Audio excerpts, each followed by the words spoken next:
Mike, Steve Lansdown's influence has had a significant impact on the first team squad. What impact has it had on the academy?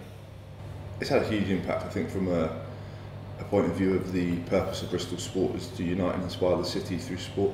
I think for an academy that gives us a clear purpose of what we're about. It helps us to talk about our purpose being to unite and inspire the rugby community behind the first team, but also to develop the next generation of players. So I think we see our purpose as threefold: to unite and inspire the city, to support the first team, to develop young players to come through and play for the first team and run out at Ashton Gate one day, but also to help the many players that we engage with that will never be professional rugby players to be as good as they can be. When you see the names linked to Bristol Rugby, the speculation surrounding signings, how important is it that homegrown players still have a focal point in this squad? I think it's massively important. I think the emotional connection to the city, to the fan base is hugely important, and you see when people like Mick Cheedy and Joe Joyce and Ellis Gaines run out, you know, the cheers, and it's because people there know them and there's friends and family come to support them. So it's great that we're linked with, you know, the best players in the world and the best players in Europe to come and play for Bristol, but those guys that have got a real emotional connection to the city, have got their friends and family in the crowd watching, is hugely important for us. In the past, Bristol have gained a perhaps unfavourable reputation of letting players go. Dave Atwood, Maka Vunipola, guys that have come through the academy system, and then perhaps Bristol haven't been able to hold on to them. Is that something that is changed now because of the resources at the club's disposal?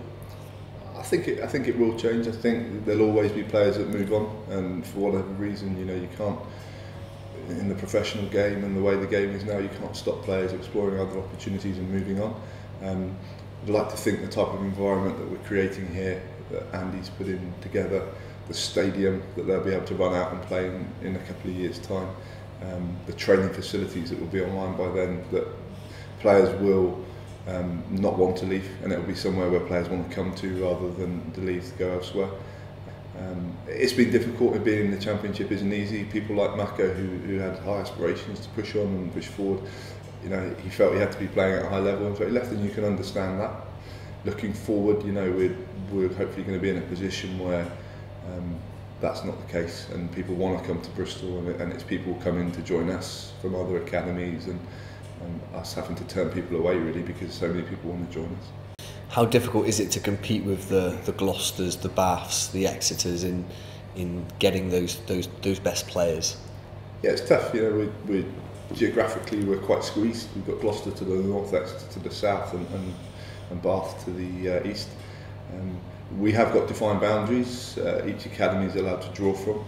Ours is quite small, and we're looking at the moment to try and renegotiate slightly to get a slightly bigger area, because we do have quite a small area compared to some of the other academies.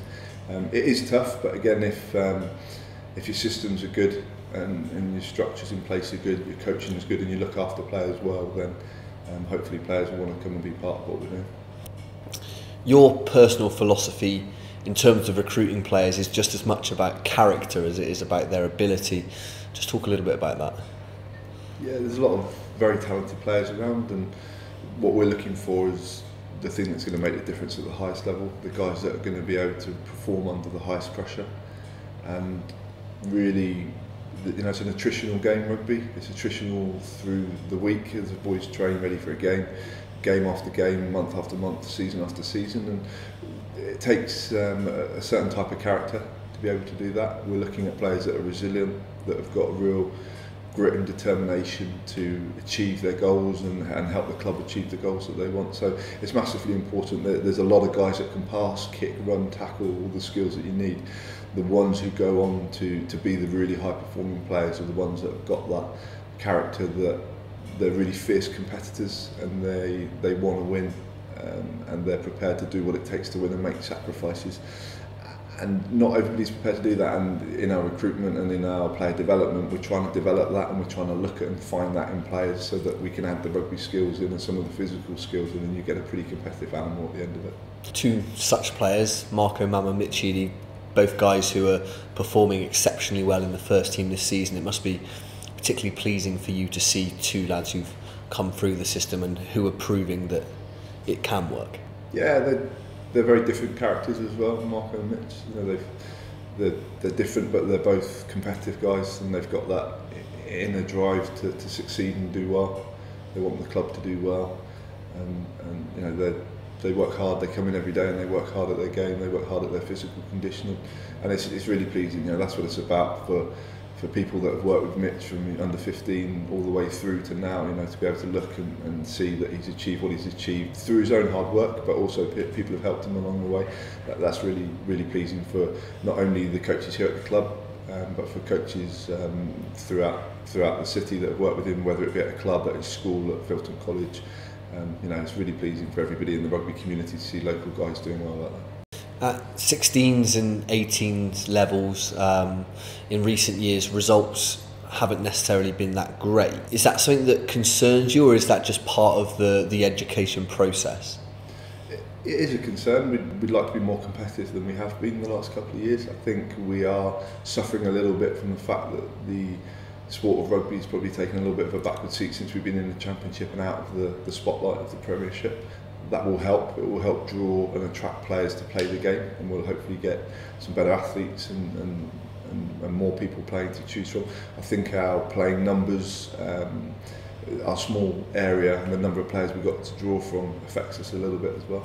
Some of our surrounding competitors have got 3.5 times as many players to choose from, so a simple numbers game is going to say that they're potentially going to have more high performing players, which makes competing against them difficult. Is it a case of relying on the first team to get into the Premiership for that new batch of young players coming through, for them to be inspired? Do you need to have a top flight club? It helps. If there's a sellout against Gloucester and Bath and Exeter and European competition against the likes of Clermont and Toulon, it helps massively. It gives a buzz to the city. It does help. However, I think the move to Ashton Gate has already produced a little bit of that. You know, on New Year's Day there was over 10,000 people against Plymouth. The stadium going up, you know, you hear the boys talking about it. People just driving past it in the city, seeing it, wondering what it is, and knowing that it's the football and rugby stadium is important. So I think we can't rely on the first team being promoted, but it's Gary and I's job to drive the academy forward, irrespective of what happens with the first team. It would help us, but we can't be reliant on it. We need to drive that and create an environment for the academy players all through the system that is about the desire and the want to play for Bristol, whether it be Premiership Bristol, Championship Bristol or whatever.